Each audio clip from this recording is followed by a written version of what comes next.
Hello there. Welcome to Whispers.exe, where the silence watches back. The following story is a work of fiction created for atmospheric and entertainment purposes. With that being said, get comfortable, close your eyes, and let the dark settle in. It begins like most things do, quiet, unnoticed, and far too late to stop. The bus to nowhere. I was never supposed to be on the platform that late. The city had already folded itself inward, metal shutters rattling down over storefronts like tired eyelids, street dogs settling into the warmth of neon puddles. Midnight trains in Mexico City feel different, emptier somehow, the fluorescent glare overhead buzzing just a pitch higher, hollow enough to echo the breath in your own skull. I had stayed too long at work, a nameless glass tower in Insurgente Sur where the computers never sleep. When I finally looked up, the clock said 1:02 a.m. The last line home, line 3, olive green on the map, would stop running at 1:15. If I missed it, I would have to walk 25 blocks through neighborhoods that melt into themselves after dark. So I ran, tie stuffed into my pocket, jacket flapping like a nervous bird. I made it down the escalator with a minute to spare. The platform was deserted, except for one girl leaning against a pillar, headphones on, mouthing the lyrics to a song only she could hear. Her shadow kept her company better than I could. Across the tracks, a maintenance worker paced, swinging a lantern against the tunnel mouth. The air smelled like brake dust and the faintest hint of rainfall far above. The train rolled in, 3 cars instead of 9, windows fogged. Its arrival barely made a sound, as though the wheels skimmed the rail rather than touched it. I stepped on. Automatic doors parted like curt gray curtains. Inside, empty. Not unusual for that hour, yet the stillness felt staged like an abandoned set left after filming. I sat in the middle car, third row, right side, where I could watch my own reflection shudder across the dark glass. Lights flickered once, the color of old bone. Announcements failed to play. No bright jingle, no polite recorded voice reminding me to mind the gap, just the whir of ventilation and the hush of forward motion. We pulled away from the station. The tunnel swallowed us. Something subtle was wrong with the rhythm of the wheels. Instead of the normal clack clack, I heard a longer space between impacts, like syllables stretched by a hesitant speaker. I counted the beats to steady myself. 1, 2, 3, pause. 1, 2, 3, pause. On the eighth iteration, a light blinked out in the ceiling rack, leaving a trembling shadow above me that did not match my posture. I glanced down the length of the car. Every seat remained empty, but the air had begun to feel lived in, warm pockets drifting the way heat lingers after bodies depart. I smelled perfume, cheap and sugary, the kind left over from a high school dance. It evaporated as quickly as it arrived. Another flicker. The windows flashed white, then black. For a heartbeat, I saw my face framed by a scene that was not the tunnel. A daylight sky, crowded rooftops, antennae flicking in the wind. When the light steadied, the concrete walls returned, smeared with years of soot. Had I imagined the skyline? I leaned closer, touch nearly pressed to the glass. The city outside should have been invisible underground, yet there, faint as a faded photo, was the horizon of someplace else. Steeples, smokestacks, silhouettes of cranes frozen mid-construction. My stop, Ethiopia, should have come 4 minutes in. I watched for the familiar orange tiles, the mural of the little dog mascot, the stairwell that always smelled of fried tamales. None appeared. We kept going, deeper, angles tightening until the tunnel felt carved by teeth. The lights dimmed again. Then the train slowed, brakes sighing but never squealing. Doors chimed open without a voice cue. I expected darkness beyond, some maintenance alcove. Instead, a platform glowed with sodium lamps, painted a color I could not name, somewhere between rust and bruise. The station sign was blank. No icon, no typographic mark, only a rectangle of enamel white as bone. The girl with headphones stepped off 2 cars down, her expression unchanged as if she recognized the place. The maintenance worker from across the tracks now stood on this side, lantern low, smiling gently into nothing. I stayed seated. The doors shut. We moved again. After that, the windows stopped pretending. They no longer showed the concrete wall, but a road, an actual road lined by lampposts listing at odd angles, bulbs flicking in and out like drumming fingertips. And on that road surged a fleet of violet buses, antique bodies welded to modern chassis, destination boards flickering with letters that rearranged faster than I could read. One bus drifted so near I could see no driver at the wheel, only rows of passengers with backs turned stoically toward me. The metro car vibrated, coughed, then changed texture beneath my feet. Metal became rubber, the vibration smoothing the way asphalt hums beneath tires. Ceiling lights adjusted to a softer amber, reminiscent of pre-dawn living rooms. I lurched out of my seat. The interior had expanded somehow, the center aisle now wider, the seats upholstered in patterned cloth instead of molded plastic. Handles dangled from a rail that had not existed before, woven straps older than I. My reflection in the window looked thin, translucent, eyes smeared with motion blur, as if I were halfway etched onto the glass. My phone showed 1:17 a.m. Only 5 minutes had passed, yet Ethiopia was light years gone. I opened a map app. No service.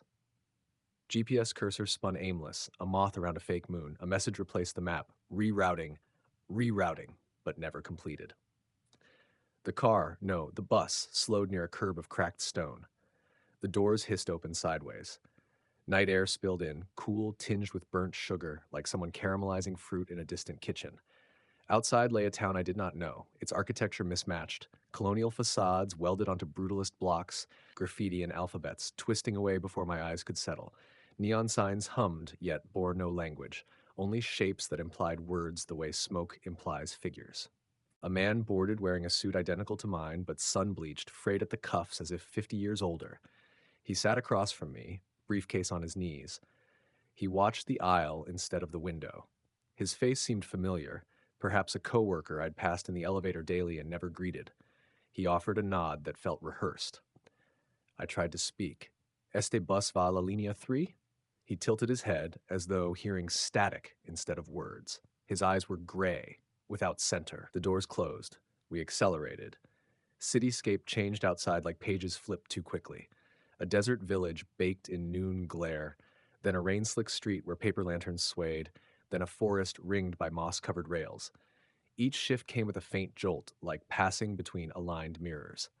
I noticed ads along the bus interior, illustrated posters curling at the edges. One depicted subway cars sprouting wheels, snaking across continents beneath starless skies. Slogans writhed, refusing to settle into Spanish or English. Another poster showed a diagram of a human brain with a bus route drawn through its folds, stops labeled with single letters, SLEEP. I asked the sweeted man what time it was where he boarded. He smiled politely, lifts briefcase, opens it. Nothing inside except a single ticket stamped with the outline of an eye. He placed it on the seat between us and slid it toward me. No ink except that emblem, yet I felt if I accepted it, something irreversible would click into place. I left it lying there.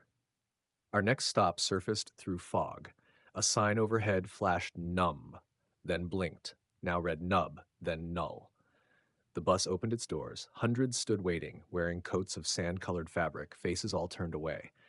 They filed in methodically, yet no seat filled. They walked the aisle and vanished at the rear as though merging with the engine, which hummed a lullaby vibration underfoot. Every pair of feet stepping past ticked like scissors, snipping thread. I realized there were no mirrors in this vehicle, no metal reflecting edges, only the glass panes, which preferred to show scenery instead of our own images. Occasionally, though, I caught a glimpse of silhouettes sitting behind me, though no seats existed there.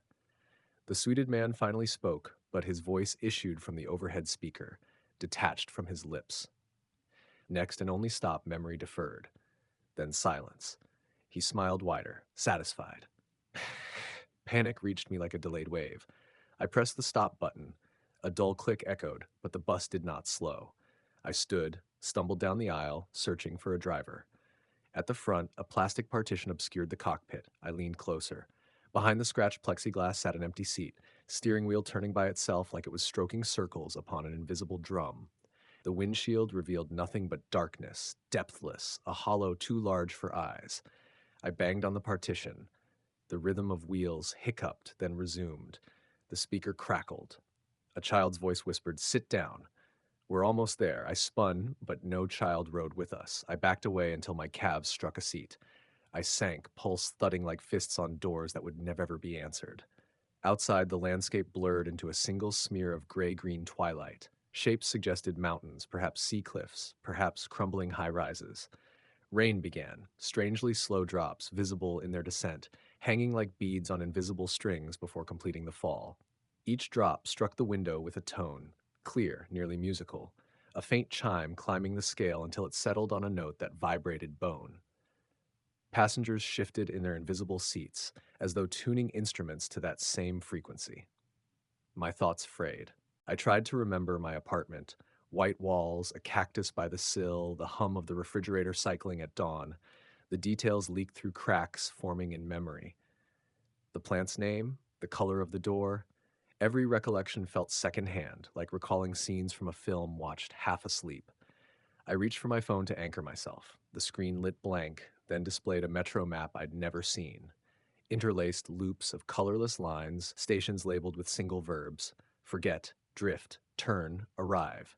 A pulsing dot indicated we approached. Arrive! I felt a hand on my shoulder. The suited man leaned close, breath cool. You have to disembark, he said, voice finally matching his mouth. Everyone does. It's safer that way. Safer than what? Than riding back. I looked out. The bus was slowing beside a platform that rose from the gloom like a raft of stone. Lamps burned low, each flick spelled by moth wings. A sign overhead flickered, Termino, then blank, then Termino again, letters dripping pixels. Doors sighed open, a scent drifted in, corn dough steaming, mingled with wet pavement. A comfort that almost broke me. Passengers stood, many now visible, their forms hazy at edges, filing out in orderly quiet. I remained seated. The suited man waited, briefcase in hand. I don't belong here, I said. No one does, he replied. But here we are. He stepped off. I hesitated. Memory deferred. Arrive. Termino. If I stayed, would the bus reverse? Would it keep rolling, shedding stops until nothing was left to forget? I heard the partition creak, steering wheel spinning faster, like impatience building. I rose. The platform felt colder than outside air. My shoes tapped stone older than streets, engraved with overlapping footprints. I turned to watch the doors close, but they remained open. The bus idled, lights dimming. Passengers dispersed, wandering toward archways cut in black rock, each arch unique, some mosaic tiled, some covered in vines that pulsed softly. They vanished through thresholds that warped after them, sealing like scar tissue. The suited man waited beneath a lamp. He gestured with his briefcase. I walked over, though every step felt like betrayal of the life I thought mine. This is the part you won't remember, he said gently. What happens now? He opened the briefcase again. Inside this time lay a single metro ticket, olive green, stamped 1:13 a.m. He offered it. To get home, he said, or near enough. I took it. It weighed like stone, cold through my fingers. On its face, the outline of an eye now blinked, ink shifting as though printed with living dye. Why me? You asked, he said. That was enough. A horn sounded, low, metallic, from back along the platform. Another bus approached. Older still, windows curtained, paint peeling in vines of rust. Yet its destination board proclaimed familiar stops: Hidalgo, Juarez, Ethiopia. My heart pounded at the names. Its doors opened before fully stopping. Warm yellow light spilled, smelling of electricity and wet books. No driver. The suited man stepped back into shadow. You won't remember me, he whispered, but you'll feel lighter. I moved to the threshold. Inside, seats were cracked vinyl, poles tarnished brass. Ads showed beaches at sunrise, children chasing kites. Ordinary, safe. I wanted to cry. I turned. The platform beyond already blurring, lamps folding into a haze. The suited man raised a hand as if waving goodbye, though the gesture looked like someone sealing an oath. I stepped inside. Doors closed. The interior hummed with tired power. We pulled away. Through the rear window, I saw the previous bus still idling, its passengers gone, its destination board now blank. Headlights blinked out. It rolled backward into darkness, swallowed without sound. My bus gained speed, but outside there was no tunnel, no street, only gradient shadows shading lighter towards something like dawn. The ticket in my hand heated. The ink eye closed slowly. When I tried to remember the suited man's face, I saw only static. I clutched the pole, breathing the dust of old cloth seats. Hidalgo, the board announced. Doors opened, though no platform existed. Vapor poured in. I stayed put. Juarez, I stayed. Then, Ethiopia. The bus coasted to a gentle halt. Stone walls appeared outside, orange tiles glowing with mundane fluorescence. A mural of a little dog wagged tail, forever cheerful. The smell of fried tamales drifted, real, immediate. Doors opened. I stepped out onto the familiar platform. Weak-kneed. Behind me, the bus was gone, vanished between blinks as though never parked. Commuters moved around me, oblivious. A recorded jingle played overhead. Time on the station clock, 1:14 a.m. Only 12 minutes had passed since I first boarded. I patted my pockets, phone, keys, card. The green metro ticket remained but blank. I faded. I let it slip from my hand. It fluttered onto the tracks, where a gust flipped it head over heel until it slid beneath the rail. I swore I would tell someone, write it down, warn late travelers. Yet when I surfaced onto the street, the night air folded the memory away like a note into a stranger's coat. By the time I reached my apartment, I could recall only fragments. The scent of caramelizing fruit, a child's whisper, an empty driver's seat steering its own path. Sometimes, passing a city bus stalled at a red light, I glimpsed passengers with faces turned away, shoulders rigid in a delicate balance of waiting. The route number flickers, for an instant showing no digits at all, just the outline of an eye. Then traffic moves, and the bus is ordinary again. Last night, sorting laundry, I found something in my jacket lining. A ticket, edges crisp as if freshly printed, olive green, stamped 1 to 13 a.m. Above the time, a single word that eases and tightens with every blink. Arrive.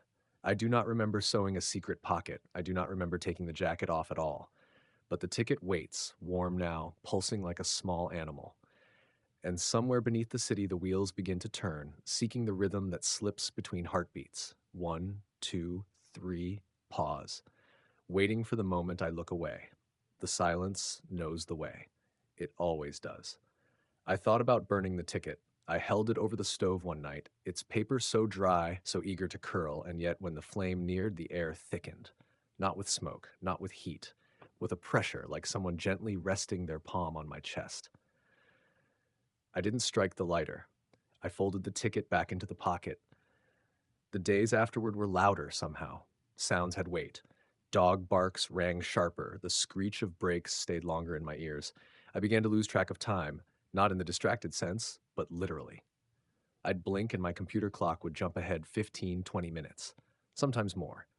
I kept arriving places without remembering how I'd gotten there. Once, I looked down and saw my shoes damp with morning dew, a single metro token clutched in my palm, though I hadn't taken the train that day. My coworkers noticed. You okay, man? Ernesto from 2 desks over asked me, brow furrowed. You were just staring for like 5 minutes straight. I laughed it off. Said I hadn't slept well. That night I slept with the lights on, but even then I could hear the hum. It wasn't the fridge, it wasn't the city's night buzz, it was the same low frequency from the bus, the one that vibrates in your back teeth. I dreamed of the platform, not the metro one with its vending machines and smudged tiles, the other one, the terminal, the one stitched together from stone and absence, the one where archways led nowhere and everywhere. In my dream, the sweeted man waited under the flickering lamp. He didn't speak, just watched. And behind him, one of the archways pulsed open. I woke with blood under my nails, scratches down my arms I didn't remember making. I tried to stay busy. Noise helped. I kept music on at all times, podcasts, anything. Silence was dangerous. But even with my headphones in, I could still hear it. The announcement jingle, the soft hiss of doors parting, the name of the station that wasn't a station. Termino. It wasn't just me anymore. On the metro, a woman sitting across from me began crying quietly. No sobs, no movement, just tears leaking like her eyes had forgotten how to close. She was clutching a folded piece of paper. I leaned forward and asked, Perdón, estás bien? She shook her head, whispered something I couldn't catch. I asked her to repeat it. She looked at me with eyes rimmed in purple. They don't let you remember, but they let you feel. She got off at the next stop, left the paper on her seat. I waited until the doors closed before picking it up. It was blank at first, but as I held it, letters bubbled up like ink bleeding through from the other side. One word, return. The next night, I saw the buses again. They weren't there, exactly, just reflected, in glass, in puddles. On my apartment window, 3 stories up, a bus passed behind me in the glass, but when I turned, there was only the narrow alley and a swaying trash bin. Its destination board flickered nothing, just an eye. I stopped sleeping. Work noticed. I was sent home early. Twice. They said I should take some personal time. I walked the city instead during the day, in crowds, where sound and sun could hold the silence back. But in every mirrored building, I saw them. the fleet, moving just behind the glass, empty inside or full. It was hard to tell. On the fifth day, my reflection didn't move with me. I paused on the sidewalk, watching myself in a display window. I turned my head left. The reflection didn't. It only blinked. That night, I found the second ticket. It was tucked into a drawer I hadn't opened in years, buried under a bundle of old receipts and metro stubs. Same olive green, same stamp. 1:13 a.m., no name, no I, just a soft smell of smoke and sugar. I didn't touch it, just stared. Then my phone buzzed. A notification from the transit app I hadn't used in weeks. Line 3, updated route now available. See details. I opened it. Instead of a map, the screen went black. Then, slowly, letters began to form. You're due. I ran. I didn't know where, but I couldn't stay still. The walls of my apartment seemed to pulse in and out like breathing. The hum had grown louder, closer. I ran until my lungs burned, until the streets blurred into unfamiliar alleys and wrong-colored lamps. And then, somehow, I was there. Platform blank, tile humming underfoot, the scent of rain that hadn't yet fallen. A train waited, not a bus this time. A single metro car parked in silence, its windows dark. The doors were open. I stepped inside. Everything was familiar. My seat, third row, right side. My reflection, this time not blurred but absent. I sat.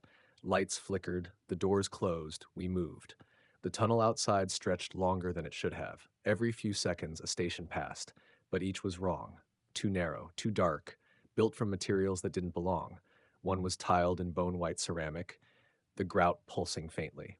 Another was a garden, fully grown trees, branches scraping the walls as we slid past. The leaves were silent, even as they moved.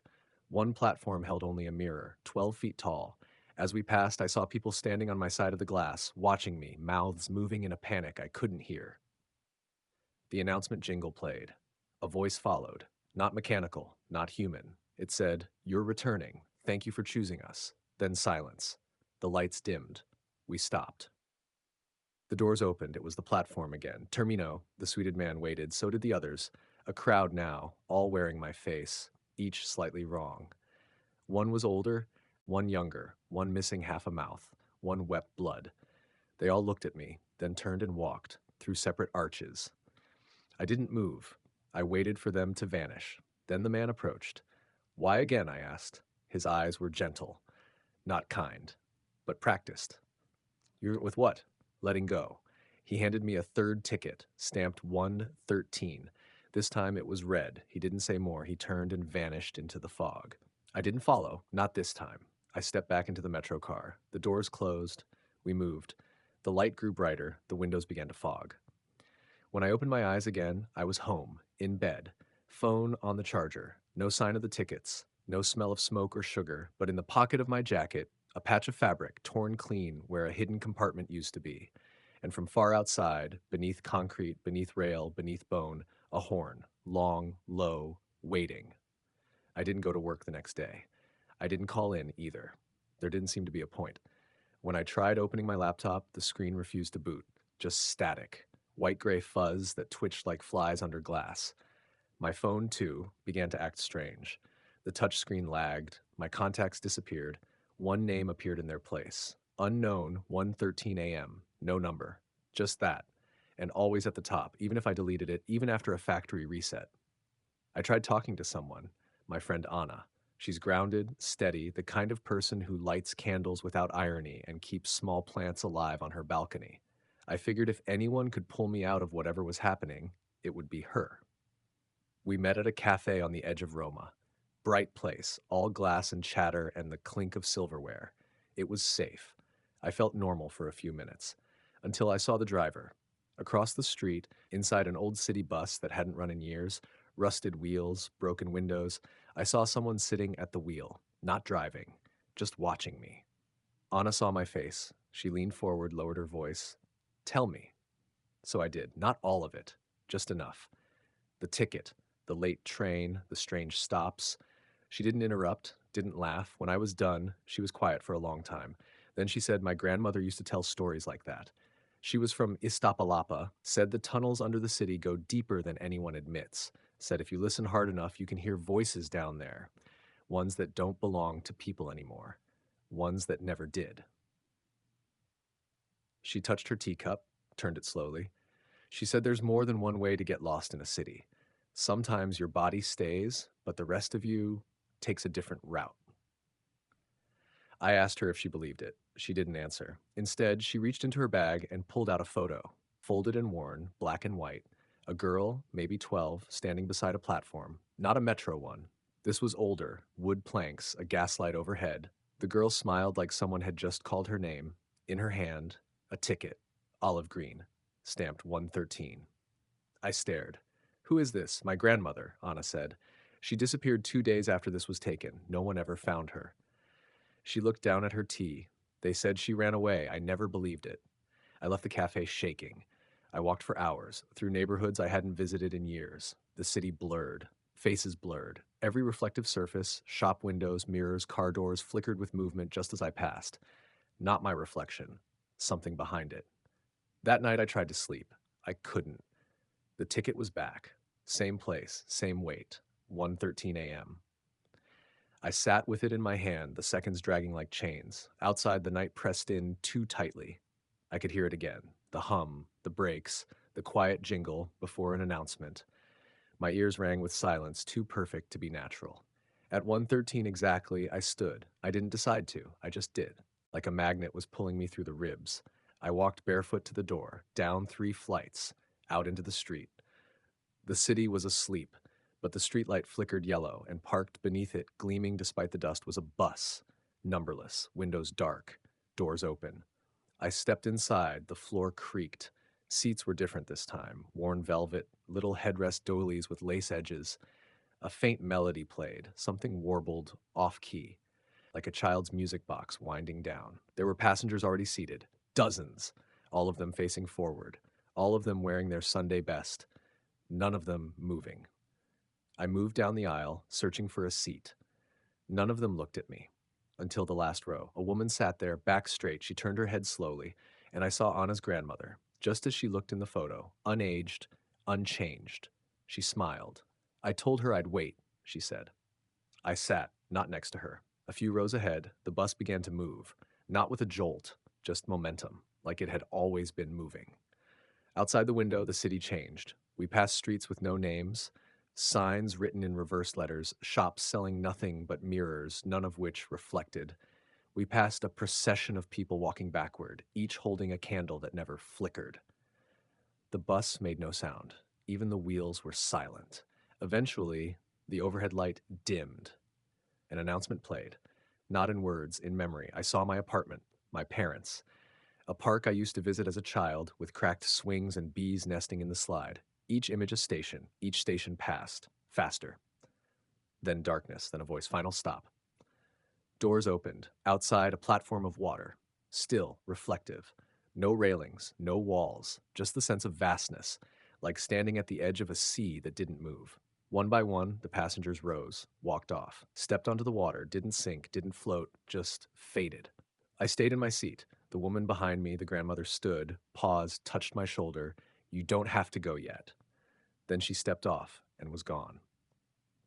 The bus doors closed. It reversed, but this time the windows were empty. No world outside, just black, like being inside a closed eye. I woke in my bed, ticket gone, phone dead, mouth dry. But when I looked at my hand, there was water on my palm and a small grain of salt in the center. I wiped it away, but the skin beneath tingled. Some days I think I dreamed it.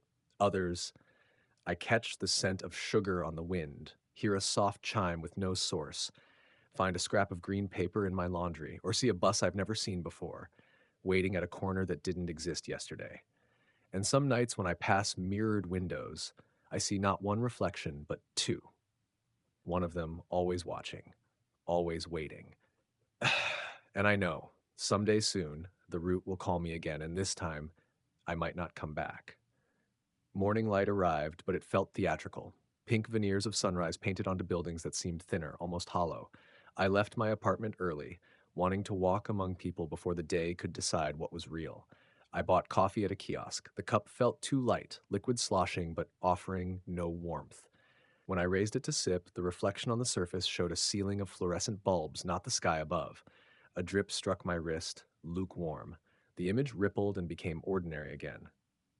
I called Anna.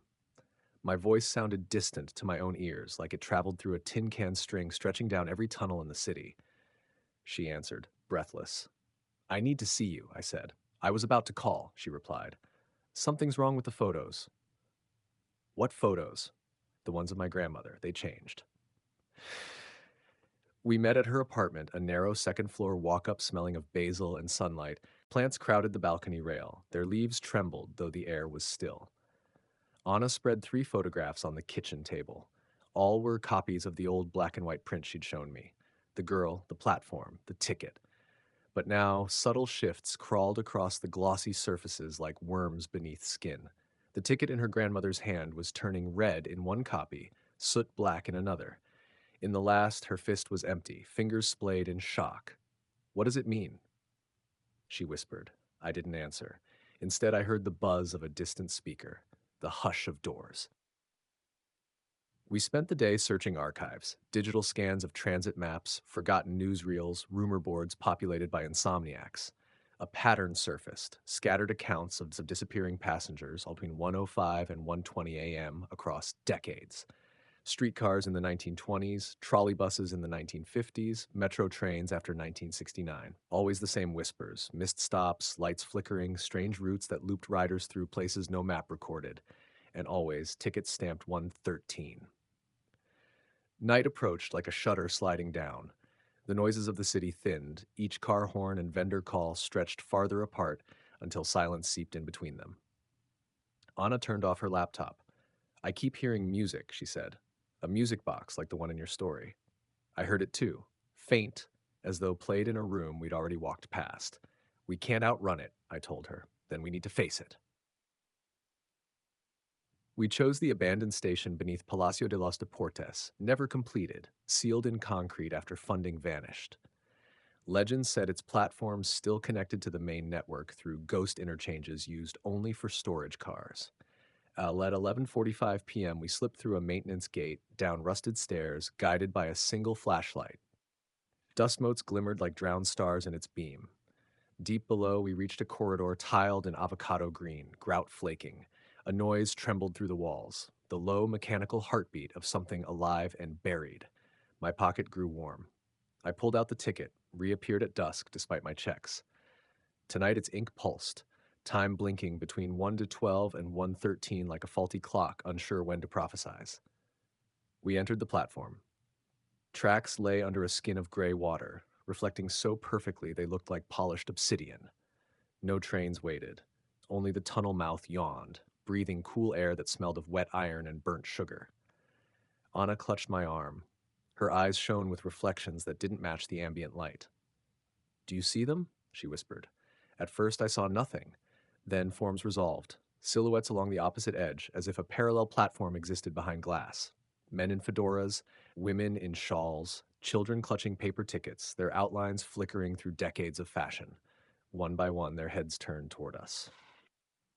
A horn sounded. 2 low notes. The second held until the ceiling dust shivered. From the tunnel rolled a bus identical to the one outside my apartment, yet mounted on rail bogies instead of tires. Headlights were off. Instead, windows glowed amber from within, silhouettes shifting. It stopped without screech or squeal. Doors folded outward with a sigh. A ramp of shallow water formed between car and platform. Anna stepped forward instinctively. I grabbed her hand. We go together, I said. She nodded. We crossed the water. It felt warm, humming through shoe soles like a muted drum. Upon the threshold, the ticket in my hand liquefied, seeping between my fingers before absorbing into my skin. A thin red line traced my palm, then vanished. Inside, the bus smelled of dusted velvet and candle wax. Passengers filled every seat, yet there was room for us. Space always appeared where needed. None looked up. Their eyes tracked something unseen outside the windows, a horizon we could not perceive. We sat side by side. The music box tune played overhead, slower than before. The sweeted man appeared 2 rows up, standing in the aisle. Tonight his briefcase was gone. Instead, he held a conductor's punch, brass and ornate. Tickets, please, he said gently. Anna hesitated. She had none. But the man smiled, raised the punch, and clipped the air in front of her. A small red spark burst, then vanished. That will do, he said. You've carried her memory long enough. He turned to me. And you? I lifted my empty palm. The faint red line glimmered. He nodded once, then moved on. The bus lurched, an inward motion like falling through oneself. Outside the windows unfurled a world built from layered negatives, overlapping streets from different centuries, houses from distant coasts, deserts blooming inside cathedral naves. Each scene faded as quickly as breath on glass. Voices drifted in, whispers of passengers we couldn't see. Some wept softly, others murmured names, prayers, fragments of lullabies. Anna squeezed my hand. "Listen," she said. "They're looking for each other." We passed a station where the platform was lined with mirrors tall as billboards. In every mirror, I saw a version of me dozing against window glass, alone, older or younger, some scarred, some smiling peacefully. Each mirrored bus followed its own track beside ours before peeling away into darkness. Anna let go of my hand, stood, her reflection remained seated. "Don't," I said, but she stepped into the aisle, moving toward the rear, drawn as if hearing a clear voice above the murmur. I rose to follow, but the suited man blocked me. "Her stop," he whispered. I tried to push past. My arms met solidity like living stone. He shook his head, almost kindly. "She has a choice." At the back, a single door split open, revealing a faint green glow. Water lapped just beyond, reflecting nothing. Anna paused on the threshold, turned. "Tell her I waited too," she said. Then she stepped through. The door closed, seamless, leaving only the faint scent of basil. I shouted, slammed my fists on tempered glass that refused to echo. Passengers stared ahead, unblinking. The bus continued. Grief hollowed me, but something else festered, understanding. The route did not steal. It traded. Memories, promises, fragments of lives, as tickets marking passage. Anna had offered her vigil, redeeming her grandmother's weight. What was left for me? The bus slowed. A sign outside rotated through languages until it settled into a word I recognized. Regresso. Doors opened onto a small, familiar platform. Ethiopia, but changed. Overgrown with ivy despite being underground, lamps flickering behind vines. A stray dog tipped its head at me, tail wagging once. I stepped off. The door shut behind me. The bus remained idling. The suited man stood inside, watching. He lifted the conductor's punch, clipped the air, a spark burst. Then he blurred, shape folding until he was a shadow against the dim light. The bus reversed into the tunnel, swallowing its own sound. Alone, I walked the vine-choked stairs. At street level, dawn filtered through low clouds. Traffic moved normally, vendors set up stalls, the scent of steaming tamales reassuring, yet every color felt desaturated, as if memory had drained pigment. I checked my phone. No service, battery full. The contact list was back, except one entry at the top. Ana. Q. No number. In the distance, a city bus sighed at a stop. Its digital board scrolled ordinary destinations. But as I watched for a blink, an eye symbol appeared, then vanished among the letters. Days passed. I returned to work, answered emails, existed. Yet silence followed like a second shadow. At 1:13 each morning, I woke to the hum beneath the floor, felt water condense on my palms. I never found another ticket. One evening, sorting my mailbox, I discovered a small parcel wrapped in wax twine. No return address. Inside lay Anna's old photograph, her grandmother on the platform, except now the girl was gone. In her place stood Anna herself, smiling softly, holding no ticket, empty hand raised in farewell. On the back, a handwritten note, "Tell him I arrived." I framed it, hung it by the door. Sometimes the girl returns, sometimes Anna fades, sometimes the platform empties entirely. But the background always remains, the ramp of still water, the doors of the bus waiting just beyond. I've started listening again, headphones off, letting the city speak. In the rumble under sidewalks, in the hush when traffic lights change, I hear the old rhythm. 1, 2, 3. Pause. Last night, I took the metro late, though not as late as before. The car was crowded, real, breathing passengers absorbed in screens. Yet among them, I caught a glimpse of a suited figure with a brass punch, standing, nodding politely. No one else seemed to notice. He raised the punch, clipped the air once, and sparks fell like embers onto the floor, disappearing before they landed. He inclined his head toward me, as if in gratitude or invitation, I could not tell. The train stopped. Doors opened. My station. I stepped out, heartbeat steady. The suited man remained inside, eyes calm. The doors closed. As the train pulled away, he lifted one hand in a patient wave, then vanished between blinks. Home now. I hear the music box tune drifting through walls thick with night. It is softer, content to linger rather than command. I sit by the window, watch the reflection of the streetlights. Occasionally, a bus rolls past, paint chipped, windows dark, but always with a driver at the wheel, always a destination I know. Yet sometimes, in the glass, a second bus follows, its outline shimmering, and in its back row, I think I see Anna, head resting on a window of water, eyes closed in dreamless arrival. I wait, but I do not chase. Not tonight, because there are still stories tied to me by unseen threads, faces pressed against mirrored platforms, voices awaiting their call. I feel the conductor's spark brand on my palm, a reminder that passage is earned, not taken. Someday the ticket will return, and perhaps I'll be ready, carry someone's memory or leave one behind. Until then, I walk the daylight routes, memorize the ordinary stops, and keep watch over silences that thicken after midnight. The route is patient, so am I, and beneath the city, the wheels keep turning, content to wait for the precise rhythm between heartbeats. One, two, three, pause. When the world forgets to notice and the silence slips through. Tonight, the clock ticks toward 1:13 again, and the city settles like dust in a long deserted room. I sit by the window, ticketless yet expectant, tracing the shallow spark scar on my palm. Beyond the glass, street lamps gutter, their cones of light narrow, as though focusing on a single lane of asphalt no driver can see. An empty bus stop flickers between advert cycles, then holds on a blank white frame, the image of an eye ghosting at its center. A breeze moves through the room, though no window is open. It smells of burnt sugar and basil, of tunnels after rain. I close my eyes. The hum rises from below, gentle, inviting. It is no longer a threat. It is a pulse older than rails, older than stone, a lullaby for wanderers. I stand. Shoes on, coat slung, keys left behind. At the door I pause, hand on frame. The photograph glints. Tonight it shows Anna walking away down a platform of water, hand uplifted in farewell, her reflection walking beside her. I whisper, goodbye. Outside, a single bus waits under the failing lamp. Ordinary route numbers scroll past, then halt on one word, home. Its doors sigh open. No silhouettes inside, only velvet seats bathed in soft dawn-colored light. I climb aboard. No conductor greets me. The punch lies abandoned on the dashboard, still warm. I pick it up, clip the air once, an ember sparks and fades. The doors close. The bus moves. Through the windshield, the street stretches forward but fails to end, curling into a shoreline of still water that mirrors a sky without stars. Tires skim the surface, leaving no ripple. I breathe, and the scent of basil deepens, mingling with brine. Somewhere ahead, a woman hums a music box tune, perfectly in time with the wheels. I follow the melody. When the clock strikes 1:14, the street behind me is empty, the lamp extinguished, and the city resumes its own quiet heartbeat. 1, 2, 3, pause, never knowing which traveler was finally allowed to arrive.